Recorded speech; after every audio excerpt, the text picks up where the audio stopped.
Players contracted, triggered, or whatever, they give us a platform that we can build on going forward. Yeah, look, we had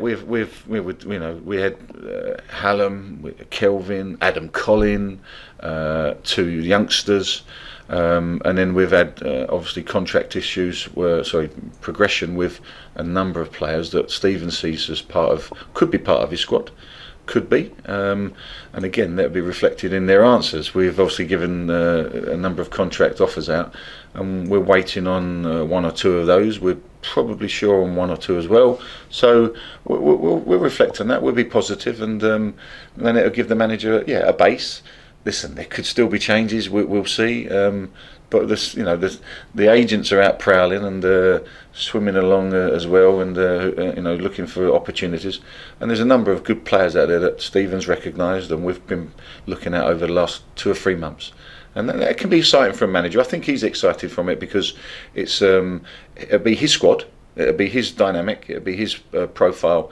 And hopefully that will be reflected in the type of development that we can get.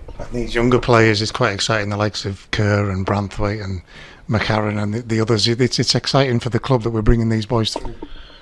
Yeah, I think when I first came through the doors, obviously I spoke to the board, and the board were keen to establish that pathway for these young boys, and I think that's been reflected in the way that I've dealt with things by giving them 3-year contracts, and I think that's progression for our club.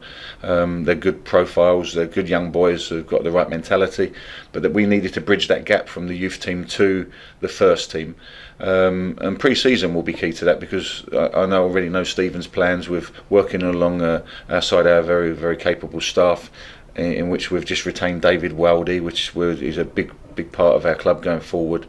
He's shown and demonstrated great skills working with Neil Dalton and the rest of the staff. So the boys who come here are going to have a very tough and demanding pre-season, which I would expect as anybody to have.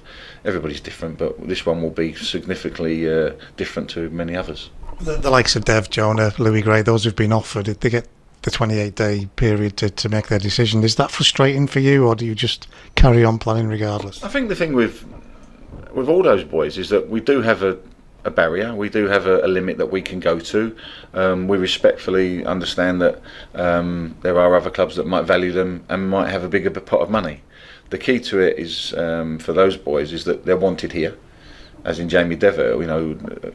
Stephen has openly said, he would build a team around Jamie. So you can't get much more wanted than that, and that's respect from the manager. If Jamie decides to move on, then we'll respect it. That's no problem. He's done well for the club. He's had probably his best season, I would say, here. And that's come down because he's actually been really welcome here and loved here by the people, the supporters. You don't always get that at another club if you go there and valued. So these are aspects that we want to make sure that the players who do stay at this football club understand that they do have the respect, and as we spoke about in the DNA, the right type of mentality at Carlisle United. And if people want to move on, then that's fine. We'll find the right chemistry. We'll work tirelessly to get the right personnel. But as I say, all those 3 boys have been very well respected, and if they do decide to move on and take different offers through many reasons, some might be location, might be family, and maybe an offer that's bigger than ours, well, we'll respectfully do our homework and our housekeeping accordingly, and I believe that we'll do it sufficiently. Without giving away too many secrets, David, how does this process work? Does Stephen come to you with a list of 100 players, or is it more refined than that, and do you start chipping away once you've got the names? Oh, it's much more refined than that. We've got a structure that we will stick to in terms of finance, and we won't go above that. We won't hang this club out ever again. It won't be happening. We'll work within our means.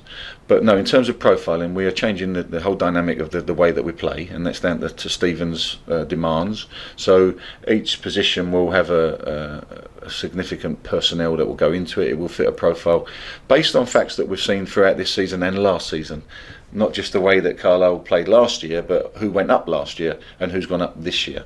So there are many factors in that. So we've actually looked at younger players. Stephen likes working with a younger element of individual, and as he said, they've got legs, and that's one thing that we need to bring into our. If we're going to play a certain way, we must have those legs and in the right positions. So do you go into this with a budget that you're constrained by? Is it a number of players that you're constrained by, or is it more dynamic than that?